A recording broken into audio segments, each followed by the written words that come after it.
And gentleman, Raju studio Semra चौराहा आपका हार्दिक स्वागत करता है। ध्रुव कहने लगी माँ, हमें भला और कौन मारेगा, हमें तो हमारी मौसी ने मारा। एक बात कही है भैया बोले,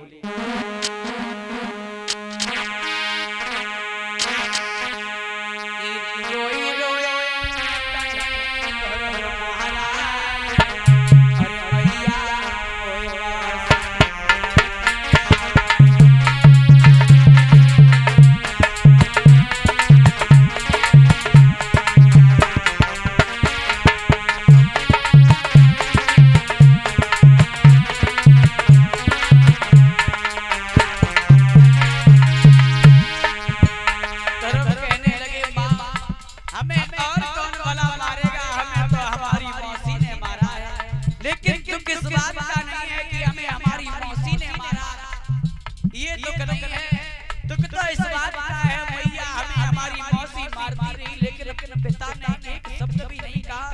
इसका मतलब क्या है?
इस बात का नहीं है कि हमें मौसी ने मारा है, दुख तो इस बात का है कि मौसी हमें मारती रही लेकिन पिता एक शब्द नहीं बोले। पिता ने हमें आदर से अपनी गोद में बैठाला है, लेकिन मौसी ने हमारी बाह पकड़ करके धकेला मारा है, हमारे गाल पे एक तमाचा मारा। बोले ये तेरे पिता ने जो इतनी बात कही है, मैया कहने लगी लाला कोई बात नहीं, वो तुम्हारे पिता होते तो तुम्हें अवश्य बचाते, वो तुम्हारे पिता नहीं। जो इतनी बात मैया सुनीति के मुख से निकली, ध्रुव ने वही बात पकड़ ली। बोले माँ इसका मतलब हमारे पिता और तुम्हारे बीच में कोई झगड़ा हो गया क्या? हमारे पिता तुम्हें छोड़ करके चले गए? अब हमें एक बात बताओ, हमारे पिता हैं, हम अपने पिता के दर्शन करेंगे, हम अपने पिता की गोदी में बैठेंगे, हमारे पिता है।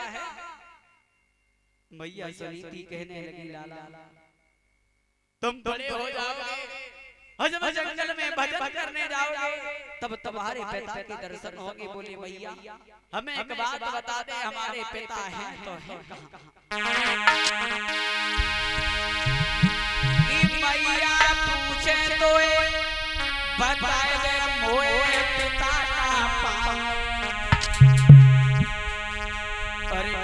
जगह बसत भगवान रे काम ढूंढत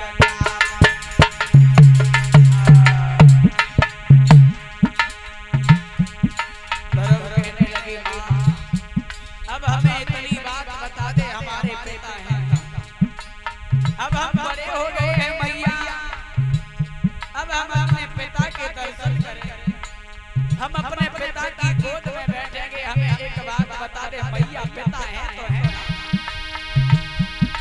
ए मैया पूछे तो ये बता दे कोई पिता का पापा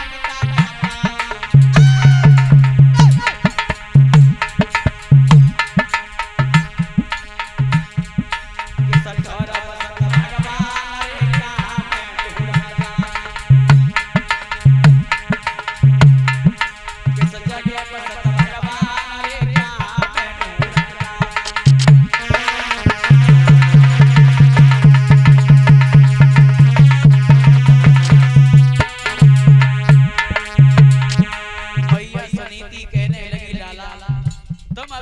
थोड़े बड़े हो जाओ उसके बाद जंगल में चले जाना तुम भजन करना वहीं पे तुम्हारे पिता तुम्हें दर्शन देंगे धर्म एक भी बात नहीं मान रहा मैया सुनीति समझा रही है लाला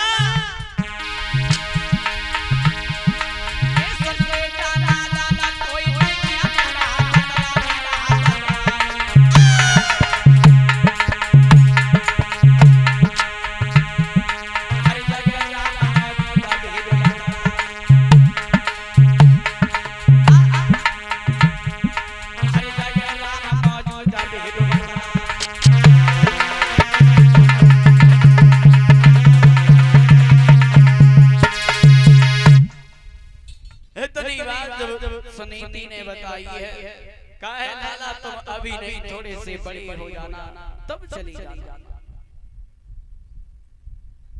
धर्म कहने लगा है मैया अब हम बड़े हो अब हमें आज्ञा दे दे हम जाएंगे जरूर हम इस तरीके से नहीं मानेंगे हम अपने पिता के दर्शन करेंगे एक बात कही है मैया कोई बात नहीं है जिंदा रहे तो लौट करके आएंगे हम मर जाए तो समझ लेना हमारी कोख से किसी पुत्र ने जन्म नहीं दिया